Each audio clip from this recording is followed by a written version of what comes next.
Selamat pagi, jumpa lagi dalam program yang sederhana, dalam program Suka-Sukamu Tuhan yang terus hadir untuk terus memberkati para pemirsa dimanapun berada. Oleh anugerah Tuhan di pagi hari ini kita akan punya narasumber Pastor Eki dari Manado. Dan saya percaya pagi hari ini bersama saya Pastor Aldi masih ada, masih hidup, masih bergerak, masih bernafas dan masih ingin menjadi berkat. Saya langsung dari Maikarta, satu tempat di Bekasi atau daerah Cikarang. Selamat datang Pastor Eki, apa kabar? Puji Tuhan. Oke. Saya percaya pagi hari ini kita akan mengalami berkat Tuhan yang luar biasa dan pengetahuan yang luar biasa yang kita akan terima pada pagi hari ini. Oke. Sebab itu sebelum kita akan memulaikan acara kita akan berdoa biarlah jaringan yang ada maupun penyampaian kebenaran firman Allah atau materi yang kita akan terima akan terus memberkati saya dan saudara. Mari kita berdoa. Bapak, terima kasih buat anugerah-Mu dalam program yang sederhana, tapi kami tahu kami punya Tuhan yang luar biasa. Dari tempat ini maupun dari Manado, kami terus menyampaikan kebenaran firman Allah. Seberapa yang mendengar suara-Mu Tuhan pada pagi hari ini dapat memberkati. Urapi hamba-Mu, urapi jaringan yang ada. Di dalam nama Yesus, haleluya, amin. Saya serahkan kepada Pastor Eki. Baik, puji Tuhan. Terima kasih Pastor Aldi Masih yang sudah memberikan kesempatan, ya, mempercayakan untuk sharing terkait mungkin beberapa hal dalam pelayanan atau dalam pengiringan umat-umat Tuhan, jemaat Tuhan dalam konteks kerohanian kita pada hari-hari sekarang ini. Nah, di era teknologi yang sudah sedemikian canggih, ya, kita masih bertemu dengan banyak juga jemaat, banyak juga rekan-rekan pelayanan, ya, rekan-rekan hamba Tuhan yang saya mengistilahkan hamba-hamba Tuhan atau jemaat-jemaat yang sementara dalam tahap untuk lebih memfleksibelkan diri, mengoptimalkan dan memaksimalkan potensi dari teknologi yang ada, ya. Khususnya sekarang ini teknologi yang canggih yang ada yang familiar dengan kita itu adalah smartphone, ya, atau gadget, ya. Nah, dalam kehidupan pengiringan atau iman percaya orang Kristen dewasa ini, teknologi sekarang memang sudah hampir tidak bisa dipisahkan, ya, dalam kehidupan kita, termasuk juga dalam pelayanan, ya, dalam kita mengerjakan pekerjaan Tuhan atau dalam kita mengiring Tuhan. Teknologi khususnya smartphone atau gadget ini sudah menjadi satu produk atau satu barang yang sudah familiar, ya, sudah kita pergunakan setiap saat. Dan saat ini mungkin saya akan sedikit berbagi kepada setiap kita untuk sedikit memberikan pencerahan, ya, terkait dengan kegiatan pelayanan yang ada, baik pelayan-pelayannya, baik juga jemaat-jemaat yang terlibat dalam kegiatan pelayanan tersebut. Nah, isu yang sekarang masih sedikit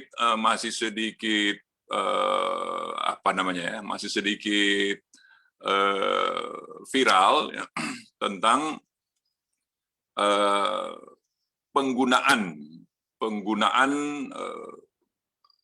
khususnya ya penggunaan Alkijet, saya bilang ya, penggunaan Alkijet diperhadapkan dengan penggunaan buku Alkitab ya pada hamba-hamba Tuhan atau pelayan-pelayan yang berkhotbah atau memberitakan kebenaran firman Tuhan. Nah, penggunaan ini paradigma kita mungkin agak harus menyesuaikan ya, menyesuaikan dengan keadaan zaman sekarang ya. Saya akan memberikan sedikit pengalaman ya, dan sekaligus juga memberikan sharing mengenai penggunaan buku Alkitab dan penggunaan Alkijet istilahnya. Alkijet itu Alkitab gadget, Alkitab di gadget gitu ya. Atau yang lebih dikenal dengan ada Alkifon, ya, Alkitab di handphone, atau Alkipad, Alkitab di iPad, atau Alkitab, ya, Alkitab yang ada di tablet. Bahkan ada istilah saya sering pakai begini, Alkiding, Alkitab di dinding. Ya. Kenapa di dinding? Karena banyak gereja-gereja yang sekarang menggunakan fasilitas multimedia. Ya. Salah satu medianya itu adalah dinding gereja. Selain layar gereja, dinding gereja. Ya. Dan itu sudah satu hal yang lumrah, satu hal yang wajar di beberapa gereja menggunakan multimedia dengan background-nya atau latar belakangnya adalah dinding gereja. Ya. Ada yang pakai layar, ada yang pakai dinding. Ya. Ada yang pakai LED. Itu lebih canggih lagi. Nah, saya akan mulai dengan pemanfaatan, ya, pemanfaatan antara pemahaman pemanfaatan buku Alkitab dan Alkijet. Ya. Sampai ada yang jemaat yang bukan hanya jemaat ya. Saya kasih contoh juga jemaat. Ada jemaat yang waktu lihat hamba Tuhannya berkhotbah tidak membawa buku Alkitab, wah itu sudah menjadi satu hal yang istilahnya bikin syak dalam dirinya. Wah, kenapa ini hamba Tuhan ini berkhotbah tidak bawa buku Alkitab, ya. Tidak bawa buku Alkitab. Saya pertegas, buku Alkitab. Saya malah pernah mengalami di satu atau dua tempat atau gereja pada saat saya akan melayani firman Tuhan. Mungkin pelayan-pelayan di situ atau majelis-majelis di situ melihat saya tidak bawa buku Alkitab, ya. Saya hanya bawa gadget. Nah, kemudian mereka, salah satu pelayan datang dan menyodorkan buku Alkitab kepada saya untuk saya pakai. Saya ya harus menghargai, ya harus menghormati. Jadi saya terima buku Alkitab tersebut, saya terima. Kemudian saya naik ke mimbar untuk saya berkhotbah. Akhirnya begini, Bapak Ibu Saudara, di mimbar, karena saya biasanya memberikan atau berkhotbah dengan memberikan materi dalam bentuk PowerPoint, ya dalam bentuk presentasi, dan rata-rata materi saya itu dan ayat-ayat Alkitabnya itu saya sudah sertakan juga di PowerPoint tersebut. Jadi selama saya khotbah itu, ya, saya berdiri di atas mimbar itu, berdiri di mimbar, buku Alkitab dan gadget saya itu boleh dibilang saya tidak lihat lagi, tidak disentuh. Karena apa? Karena saya fokusnya kepada presentasi tersebut, PowerPoint tersebut, atau yang saya istilahkan tadi Alkiding. Jadi tidak lagi melihat di buku Alkitab, tidak lagi melihat di Alkipad saya, di Alkijet saya. Malah saya lebih memfokuskan saya dan jemaat untuk melihat ke dinding. Jadi pakainya Alkiding gitu, Alkitab dinding. Nah, itu yang salah satu pengalaman saya, ya. Salah satu pengalaman saya. Ada juga yang berkata begini, ya, memberikan pandangannya begini. Kalau menggunakan gadget, baik itu untuk ibadah ataupun untuk berkhotbah, sebagian menganggap gadget itu tidak kudus, gadget itu tidak suci, ya, atau gadget itu tidak baik, ya, karena di gadget itu selain dipakai, ya, selain dipakai untuk dimanfaatkan banyak, apakah chatting, ya, atau posting sesuatu di media sosial, ataupun gaming, main game, ataupun istilahnya apa, googling, ya, googling atau search, ya, searching, ya. Jadi gadget itu bukan hanya hal-hal itu saja, bisa saja gadget itu dipakai untuk hal-hal yang tidak baik, misalnya melihat hal-hal yang tidak baik, melihat hal-hal yang tidak senonoh, karena ini sudah zaman globalisasi, zaman yang sudah terbuka, pakai gadget apa saja kita bisa lihat. Nah, jadi atas dasar itu maka orang menganggap, ya, sebagian menganggap bahwa gadget itu tidak pantas, tidak layak, atau tidak kudus kalau mau dipakai baik untuk diibadah ataupun baik untuk berkhotbah. Padahal saya ingat cerita beberapa waktu lalu, ya. Ini masih zaman masih sekolah dulu. Ya, zaman masih sekolah dulu. Namanya anak muda, kenakalan anak muda, anak remaja waktu itu. Sebagian menganggap itu Alkitab pasti buku suci atau kitab suci. Nah, tetapi ya namanya kenakalan anak muda, kenakalan anak remaja, orang menyimpan foto-foto atau gambar-gambar yang tidak senonoh malah di dalam buku Alkitab tersebut. Ya. Karena mungkin ingin mengelabui orang tua atau mengelabui orang dewasa, ya. Mungkin berpikir begini. Nah, mungkin mereka mau cari gambar-gambar tersebut di dalam buku Alkitab. Nah, jadi sebenarnya bukan hanya gadget yang bisa dipakai untuk hal-hal yang tidak baik, tidak kudus. Alkitab pun, buku Alkitab pun bisa dipakai untuk hal-hal tersebut. Ya, jadi bukan menjadi patokan atau standar umum bahwa gadget itu sesuatu barang yang tidak suci, tidak kudus kalau bawa di gereja atau kalau pakai khotbah, khususnya kalau pakai khotbah atau melayani, ya. Itu dari beberapa pandangan, beberapa tanggapan. Nah, saya lanjut, ya, Pastor, ya. Ya, ini sebenarnya kesaksian pribadi saya berupa pengalaman, dan ini mudah-mudahan ini juga bisa memberikan pencerahan kepada kita. Beberapa waktu lalu saya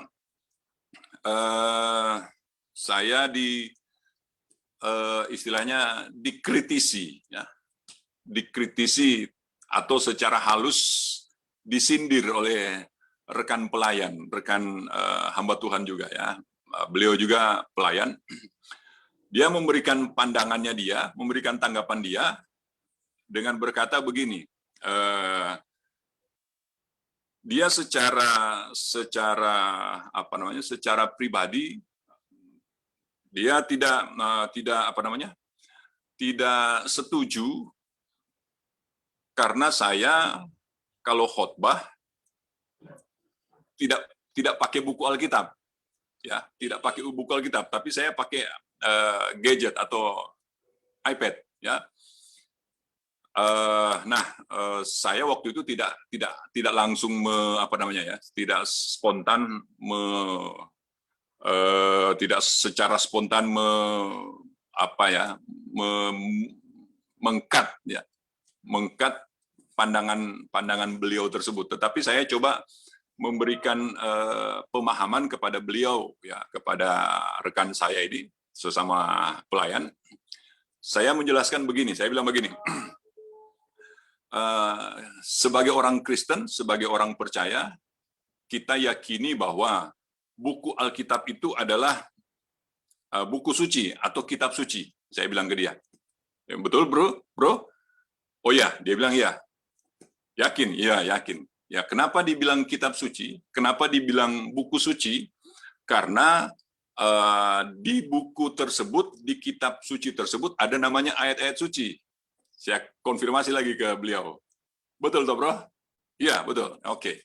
Nah, kenapa dibilang ayat-ayat suci? Ya, kenapa itu diistilahkan dengan ayat-ayat suci?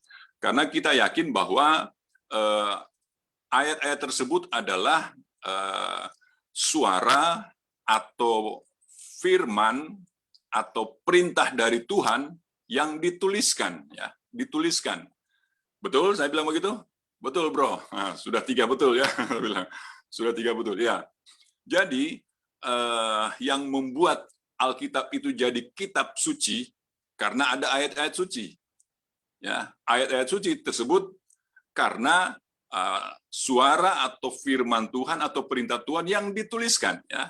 Jadi saya bilang begini, intinya bukan kepada wadahnya, ya, bukan kepada medianya, bukan kepada sarananya. Saya bilang begini, saya tanya sama dia, saya bilang pertama firman Tuhan ditulis di mana? Saya bilang begitu. Dia bilang, oh ya, loh batu. Oh iya betul, waktu zaman Musa kan, ya loh batu toh. Oke, ditulis langsung oleh tangan Tuhan, ditulis langsung oleh Tuhan loh batu. Habis itu Musa karena kesalnya dia lihat ternyata orang Israel menyembah patung sapi, anak sapi, dia kesal, dia banting itu pecah, dibuat lagi di atas batu. Ya, oke, betul, dia yakin ya. Kemudian yang kedua saya bilang, habis itu firman Tuhan ditulis di mana? Dia tahu sejarahnya. Oh, ada di papirus.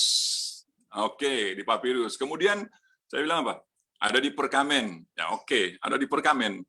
Itu saja sudah 3 wadah yang berbeda, saya bilang. 3 media yang berbeda, dari batu, kemudian papirus, kemudian perkamen. Ya. Kemudian pada tahun abad ke-15 atau sekitar tahun 1440-an, ya, seorang Johannes Gutenberg, ya, seorang Johannes Gutenberg, dia membuat satu alat atau satu mesin namanya mesin cetak. Mesin cetak. Dia buat itu di Mainz di Jerman tahun 1440-an. Nah, pada waktu Gutenberg membuat mesin cetak, maka berubahlah sekarang, ya. Sudah bukan di batu, sudah bukan di papirus, sudah bukan di perkamen, sekarang sudah apa? Di kertas. Di kertas dan dikumpulkan satu jadi buku. Jadi saya bilang itu medianya saja sudah berubah 4 kali, ya, sudah berubah 4 kali. Tetapi saya bilang, apakah firmannya berubah? Apakah isinya berubah? Tidak berubah, saya bilang begitu. Jadi intinya adalah isinya, ya, intinya adalah ayat-ayat suci di dalamnya, ya, bukan kepada medianya atau wadahnya. Itu yang utama. Jadi kalaupun sekarang, jadi saya bilang begini, coba bayangkan kita zaman sekarang misalnya kalau pakai perkamen, ya, kalau masih firman itu masih tertulis di perkamen atau gulungan kitab tuh. Nah, kalau Alkitab sekarang kita itu ada 66 kitab, ya, ada 66 kitab, berarti sebelum ada buku Alkitab, menurut saya ada 66 perkamen, ada 66 gulungan dari masing-masing kitab. Saya bercanda sama dia, saya bilang begini, bayangkan kalau kita mau masuk gereja, jemaat sekarang mau masuk gereja, wadah firmannya itu masih di perkamen, bukan di buku. Kalau di buku sudah 66 kitab, ada semua di situ. Bayangkan kalau jemaat sekarang masih menggunakan perkamen. Berarti jemaat itu kalau ke gereja mesti bawa koper besar. Kenapa koper besar? Karena harus masukkan 66 gulungan kitab itu di koper tersebut. Kenapa? Kita nggak tahu nanti pendetanya mau khotbah, mau ambil dari kitab mana. Kita kan nggak tahu tuh. Apakah dari dia mau ambil kitab gulungan Kejadian, atau kitab gulungan Mazmur, atau kitab gulungan Sakaria, atau kitab gulungan Matius, atau kitab gulungan 1 Tesalonika. Kita nggak tahu. Karena apa? Berarti ada 66 gulungan kitab atau 66 perkamen yang harus kita siapkan setiap minggu untuk kita bawa di gereja. Betapa repotnya kita mau bawa itu semua gitu. Saya bilang, ya bercanda sama dia. Karena itu sekarang kita bersyukur punya buku Alkitab. Nah, saya pertegas ke dia kembali, saya bilang, jadi yang intinya di situ bukan wadah, bukan medianya, ya. Itu hanya sarana. Tetapi yang intinya adalah firman yang ada di dalamnya, ayat-ayat yang ada di dalamnya. Kalau ayat-ayat suci tersebut dipindahkan ya atau dikopi pastekan ke gadget yang ada dalam bentuk aplikasi Alkitab atau dalam bentuk Alkitab digital, ya. Kalau kita punya handphone ada aplikasi Alkitab, berarti handphone kita sudah jadi handphone suci. Karena apa? Ada ayat-ayat suci di dalamnya. Minimal karena ada aplikasi Alkitab atau ada aplikasi ayat-ayat suci di dalam gadget kita, berarti gadget kita sudah jadi suci, sudah jadi kudus, maka itu salah satu filter, salah satu saringan untuk kita mau lihat hal-hal yang tidak baik, mau lihat hal-hal yang tidak senonoh, lewat gadget kita itu akan sedikit tereduksi, ya. Karena berpikir begini, wah, di dalam gadget kita ini ada ayat suci, masa saya mau lihat hal-hal yang tidak suci? Ya, saya bilang begitu sama beliau. Dan beliau mulai mengangguk-anggukan kepala. Saya bilang, yang kedua begini. Alasan yang kedua, saya bilang begini. Sebelum tahun 2000, saya bilang, sebelum tahun 2000, pemerintah Tiongkok itu menerapkan kebijakan yang tegas, ya, kebijakan yang keras juga terhadap penyebaran Injil di daratan Tiongkok, ya. Jadi salah satu kebijakan tersebut adalah membatasi masuknya buku Alkitab, membatasi masuknya buku Alkitab ke daratan Tiongkok, dibatasi di pintu-pintu gerbang, ya, pintu-pintu gerbang darat, di pintu-pintu gerbang laut, di pintu-pintu gerbang udara, maksudnya di airport, di pelabuhan dan di tempat-tempat masuk orang. Jadi kalau ditemukan buku Alkitab, maka buku Alkitab tersebut akan disita oleh pemerintah Cina, ya, akan disita. Nah, karena kebijakan keras dan tegas tersebut, sehingga gereja bawah tanah yang ada di Tiongkok, istilahnya, ya, jadi orang-orang percaya yang ada di Tiongkok yang mereka beribadah sembunyi-sembunyi, ya, berdoa sembunyi-sembunyi, baca Alkitab sembunyi-sembunyi, mereka pun mau cari Alkitab susah, mau cari buku Alkitab susah. Sampai ada organisasi atau lembaga swadaya masyarakat internasional, ya, The Gideon International, ya, mereka suka mencetak buku-buku Alkitab, ya, The Gideons, dan terkenal dengan buku warna biru mereka atau warna, pokoknya ada The Gideon, ya. Nah, mereka berupaya dalam upayanya itu salah satunya mereka menyewa pesawat Hercules, ya, dan buku-buku Alkitab tersebut diangkut dengan pesawat Hercules tersebut dan diterbangkan di atas daratan Tiongkok, lalu dijatuhkan ke bawah, ya, dengan rencana agar supaya siapapun yang dapat buku Alkitab tersebut silahkan dipergunakan. Ya, kalau yang ketemu pemerintah Cina pasti akan disita. Tetapi kalau yang terima itu adalah orang-orang Kristen yang beribadah rahasia-rahasia, mereka akan sukacita menerima tersebut, yang menerima buku Alkitab tersebut. Itu sebelum tahun 2000. Sesudah tahun 2000 ada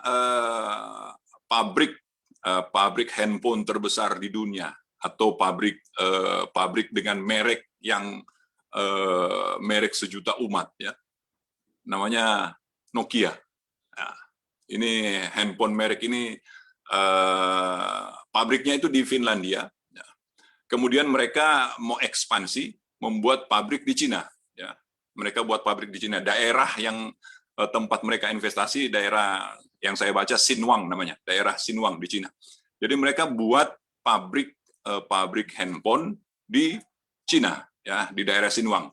Nah, waktu mereka, saya bilang sama teman saya ini, saya bilang, waktu mereka buat pabrik itu, ya, mereka harus berkomitmen juga untuk istilahnya transfer of knowledge, mengalih teknologikan teknologi itu kepada orang-orang Cina.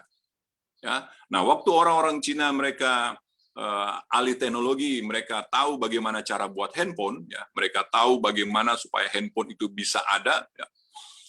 Akhirnya di Cina itu dia handphone itu bukan produk dari pabrik lagi, ya, karena di Cina handphone itu bukan cuma buatan pabrik, tapi sudah jadi home industry, ya, home industry. Jadi semacam kalau di sini kelompok kerja atau UKM, ya, mereka buat sendiri handphone, ya, mereka buat sendiri handphone, sehingga handphone itu menjadi barang yang luar biasa membanjir seluruh dunia, ya, terkenal dengan handphone Cina, ya, handphone Cina.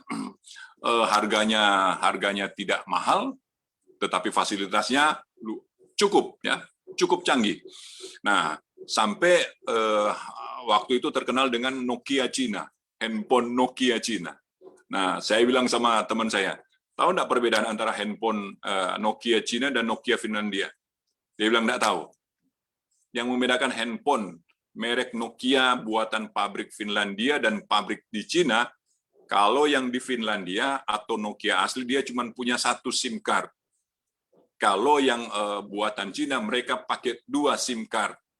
Dua-duanya on, dua-duanya aktif. Saya bilang itu hebatnya orang Cina, saya bilang gitu. Pabriknya orang Finlandia cuma bisa bikin 1 SIM, mereka bikin 2 SIM di dalam satu handphone. Bahkan waktu itu saya tahu ada sampai 3 SIM. Wah, luar biasa. Cina bisa bikin handphone dengan 3 SIM card di dalamnya. Saya bilang kepada mereka, ke teman saya. Nah, saya bilang karena teknologi handphone itu sudah tidak mahal lagi, ya, tidak mahal lagi di Cina, maka banyak sekali orang atau masyarakat di Cina memiliki handphone sendiri. Nah, memiliki handphone sendiri. Apa yang terjadi? Waktu mereka punya handphone sendiri, termasuk orang-orang Kristen bawah tanah atau gereja bawah tanah, orang Kristen yang beribadah sembunyi-sembunyi, ya, berkegiatan rohani secara sembunyi-sembunyi, mereka juga punya handphone. Karena ada fasilitas internet namanya, ada fasilitas Google namanya, apa yang terjadi? Mereka ingin mencari, ingin membaca ayat Alkitab, ya. Mau cari buku Alkitab susah, ya. Mau cari baca ayat-ayat suci yang ada dalam buku Alkitab susah, mereka tinggal mengetik saja dari Google, Yohanes 3 ayat 16 misalnya. Waktu diketik Yohanes 3 ayat 16, maaf, akan keluar dengan sendirinya ayat tersebut. Baik bahasa Inggris, bahasa Cina, ya, bahasa Korea, bahasa Jepang, bahasa apa saja bisa mereka nikmati dengan hanya mengetik ayat bersangkutan di mesin pencari atau search engine tersebut. Kalau kita Google namanya. Ada juga Amazon, ada juga Yahoo, dan sebagainya. Jadi saya bilang sama teman saya, pemerintah melarang buku Alkitab, pemerintah Cina melarang buku Alkitab masuk di Cina, tetapi saya bilang teknologi membuka mata orang bahwa tidak ada tempat yang tidak bisa ditembus oleh Injil. Amin. Jadi Saya bilang sama dia, itu teknologi loh. Saya bilang teknologi media, teknologi smartphone, teknologi handphone. Jadi saya bilang tidak ada yang tidak ada yang menjadi penghalang lagi. Buku Alkitab tidak sampai di Cina, ya, tidak bisa masuk ke daratan Cina, tetapi ayat-ayat suci itu bisa sampai di pedalaman Cina. Karena apa? Ada teknologi yang memungkinkan.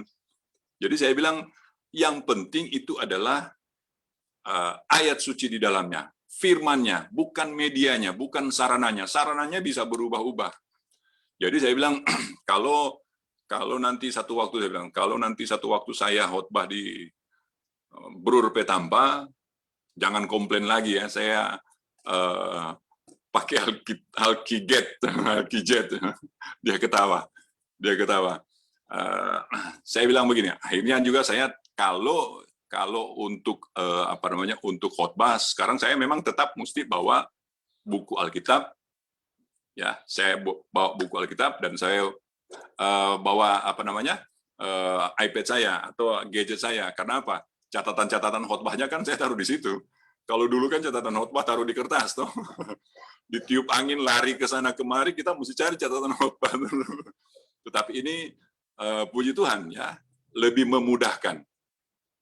Pada saat malam atau pada saat ibadah malam mati lampu, kita mau baca buku Alkitab tidak bisa terbaca, tetapi pada waktu mati lampu kita bisa baca gadget Alkitab, ayat-ayat suci yang ada di gadget kita. Ya. Kemudian kalau kita agak rabun dekat, ya, atau mata kita sudah agak sedikit bermasalah untuk melihat, ya, dengan ayat-ayat suci yang ada di gadget itu bisa diperbesar, ya, bisa diperbesar. Jadi bukan hanya itu saja, sekarang malah kalau matanya sudah tidak terlalu melihat, ada audio Bible atau Alkitab suara. Kita tinggal tinggal mau sebut misalnya Yohanes 3 ayat 16, maka akan keluar ayat tersebut dalam bentuk suara. Kita bisa dengar dalam bentuk suara. Jadi medianya berubah, wadahnya berubah, sarananya berubah, tetapi intinya, isinya, ayat-ayat firman Tuhannya itu tetap sama. Jadi saya bilang sama beliau, ya jadi janganlah, maksudnya begini, mudah-mudahan cuma saya yang you bilang sesat. Mudah-mudahan cuma saya you bilang sesat karena khotbah enggak pakai buku Alkitab. Tetapi saya bilang nanti berikut saya tetap akan bawa gadget dan bawa buku Alkitab. Tetapi presentasinya juga tetap jalan, saya bilang. Jadi siap-siap aja dindingnya, kita mau baca Alkitab juga, Alkitab yang ada di dinding. Itu secara konteks. Ada juga secara kondisi, misalnya begini, ya. Misalnya begini, mungkin kita masih belum bisa menerima, ya. Maksudnya pemahaman kita mungkin untuk sekarang masih belum bisa dibiasakan. Orang kalau misalnya pengantin yang mau diberkati, ya, calon pengantin yang mau diberkati kan saya belum pernah lihat sih, belum pernah tahu kalau mereka biasanya kalau diberkati kan harus di atas Alkitab, mereka berdoa di atas Alkitab, kemudian hamba Tuhan atau gembala memberkati. Saya belum pernah lihat ada di atas Alkitab atau Alkijet gitu, masih di atas buku Alkitab gitu ya. Itu sifatnya sih masih kondisional ya, karena itu masih belum dibiasakan. Tetapi mungkin saya nggak tahu, mungkin di tempat-tempat lain yang di Eropa, di Amerika, mungkin mereka sudah menggunakan Alkitab digital untuk pemberkatan nikah. Itu cuman kebiasaan. Yang penting intinya adalah firman Tuhan yang dibacakan, firman Tuhan yang diperdengarkan, firman Tuhan yang diterima oleh yang mendengarnya. Nah, saya pikir itu dulu saya berbagi sama Pastor Aldi. Kalau ada hal-hal yang mungkin belum kita bisa terima, itu masih sebatas pandangan pribadi saya terkait dengan isu kontroversial penggunaan buku Alkitab yang dibenturkan dengan penggunaan Alkitab itu, Alkitab di gadget. Demikian, Pastor. Wow, luar biasa Bapak Ibu Saudara yang kasih dalam Tuhan. Satu pandangan bagi kita. Karena saya katakan bahwa memang dari kita lihat dari zaman Musa, ya kan, doa lo batu itu ditulis oleh Tuhan di batu. Dengan zaman berbeda. Memang karena seperti Pastor Eki bilang bahwa saya punya teman, satu saat dia ke satu negara yang saya tidak harus sebut, negara yang paling sulit. Paling sulit, lebih parah dari Pastor Eki bilang daerah Cina. Lebih, saudara, Bapak Ibu bisa artikan satu negara yang di dunia ini paling sulit untuk tetapi satu saat mereka dalam pelayanan dan misi karena mereka ingin doa untuk keliling di kota, di negara itu. Dan mereka membawa Alkitab. Puji Tuhan mereka bisa lolos. Kalau mereka ketangkap bisa mereka selesai. Tapi hari ini kita belajar dengan handphone ini saudara bisa baca Alkitab di angkot, saudara tidak mungkin baca Alkitab, pegang Alkitab bukan. Tapi ketika saudara punya gadget ini, memudahkan saudara untuk bisa baca Alkitab. Ya, saya percaya bahwa hal ini memang kadang-kadang sulit ya. Sekali lagi kami tidak memaksa Bapak Ibu untuk ya kan itu. Tapi kami memberikan Pastor Eki memberikan satu pandangan dengan kondisi zaman, Pastor. Saya ingat, Pastor, satu saat saya ada di Manado karena tidak bisa terbang dan sejarah bisa diterima, bisa tidak diterima. Undangan pernikahan salah satu jemaat sudah jalan. Undangan sudah jalan, sudah hari H, saya tidak bisa berangkat. Oh ya. Tapi, dan dengan kecanggihan yang ada sekarang, saya khotbah dari Manado dan istri saya yang menumpangkan tangan, tapi saya yang meneguhkan. Amin. Artinya, maaf, mau dibilang gimana? Kondisi, artinya seperti tadi Pastor Eki bilang, kalau lampu mati, ya lebih bagus seperti yang saya katakan memang untuk supaya enggak. Saya juga kalau naik khotbah dimanapun, memang bawa Alkitab. Tapi sekali lagi, seringkali Alkitab itu kita cuma ya bukan apa ya, jadi pajangan. Jadi pajangan aja ya, karena khotbah kita ada di handphone dan ada di dinding ya kan. Ya, memang. Tapi ada banyak ya Pastor, seperti Pastor bilang, ada di satu tempat ada jemaat yang pas lihat hamba Tuhan bawa handphone dia tidak mau ibadah. Oh, ekstrim sekali itu. Ekstrim ya. Merugikan diri sendiri namanya. Merugikan diri sendiri. Tapi memang, Pastor boleh waktu yang ada, apa sih yang membuat seringkali orang tidak bisa menerima pandangan Pastor? Bukan tidak bisa menerima, belum membiasakan diri untuk menerima. Ya, belum membiasakan diri untuk menerima bahwa sekarang kita sudah ada di era di mana kita sudah digiring masuk di dalam satu sistem teknologi yang mau tidak mau kita pakai itu dia. Tidak bisa tidak. Ya, tidak bisa tidak. Kalau misalnya dia tidak mau menerima, ya kalau tidak mau menerima misalnya pendetanya atau hamba Tuhannya khotbah tidak menggunakan buku Alkitab, ya dia sendiri baca di buku Alkitabnya. Dia saja baca. Tetapi kalau misalnya mau ekstrim lagi begini, ya kalau mau ekstrim begini, nggak usah dengan khotbah di YouTube kalau begitu. Ya, jangan dengar khotbah di YouTube, karena khotbah di YouTube itu kan firman Tuhan disampaikan, tapi tidak pakai buku. Adanya kan di media. Nah, karena itu saya pikir begini, cuman kebiasaan, ya, cuman kebiasaan. Kita mau berubah dari, memang saya juga bisa mengerti pada era abad ke-15 tersebut, ya, era abad 15 pada waktu Gutenberg bisa membuat buku, bisa membuat mesin cetak, dan ternyata buku perkamen-perkamen atau ayat-ayat suci itu dia dibukukan. Pasti momen waktu itu dia banyak juga yang ada terjadi resistensi atau terjadi penolakan sementara, tetapi ternyata setelah berjalannya waktu malah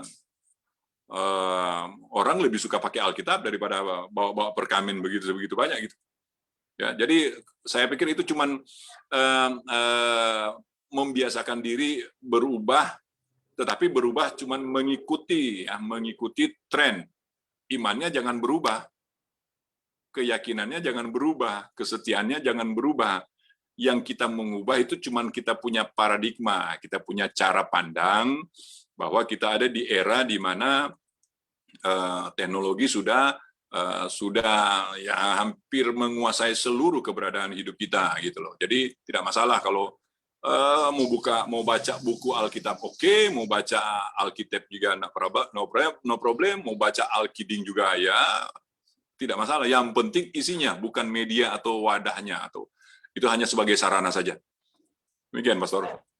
Luar biasa, memang sangat penting Bapak Ibu, karena saya alami bahwa dengan handphone pun saudara bisa edit ayat firman Tuhan, tapi firman Allah tidak akan hilang, ya Pastor ya. Kita bisa kasih gambar-gambar dengan, tapi kata firman Allah, karena sekali lagi saya tidak harus sebut salah satu pejabat yang sempat alami COVID, dan saya kenal beliau dan berdoa buat beliau, dan saya mengirimkan kata-kata firman Allah dan membangun beliau. Artinya media sangat penting hari-hari ini, firman Allah, dan saya percaya bahwa di pagi hari ini membuka mata kita, membuka kembali kita bahwa itu tidak berdosa. Ada orang bilang itu berdosa, tapi buat saya itu memudahkan kita, satu, untuk penginjilan, untuk lebih gampang, bukan lebih gampang memudahkan kita untuk dimanapun kita bisa baca firman Allah.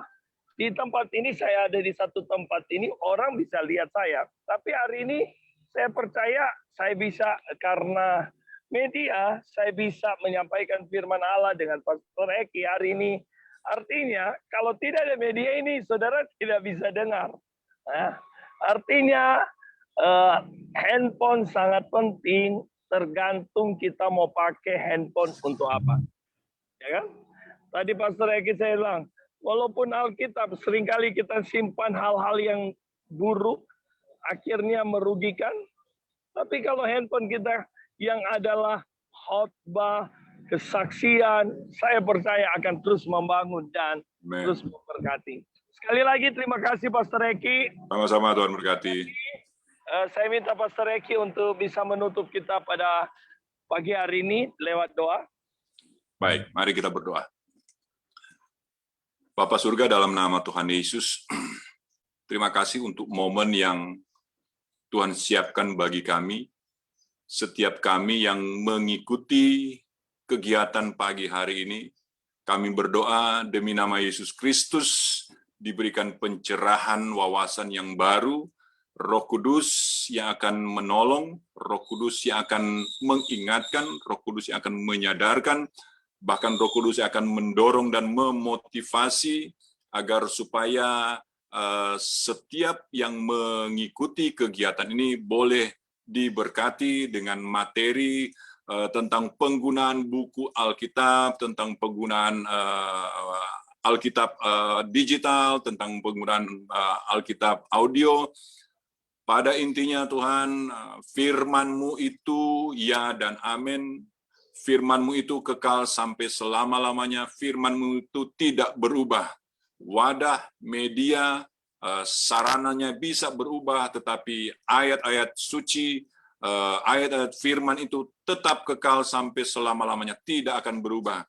Karena itu kami yakin dan percaya Roh Kudus yang akan menolong kami, menguatkan kami, memampukan kami untuk kami bisa melakukan, kami bisa mengerjakan setiap kebenaran Tuhan yang kami terima lewat media dan sarana yang sudah ada, khususnya dalam teknologi modern yang ada sekarang ini. Setiap gadget, setiap smartphone yang dipakai, setiap multimedia yang dipakai untuk memberitakan Injil, firman Tuhan, kabar baik tersebut.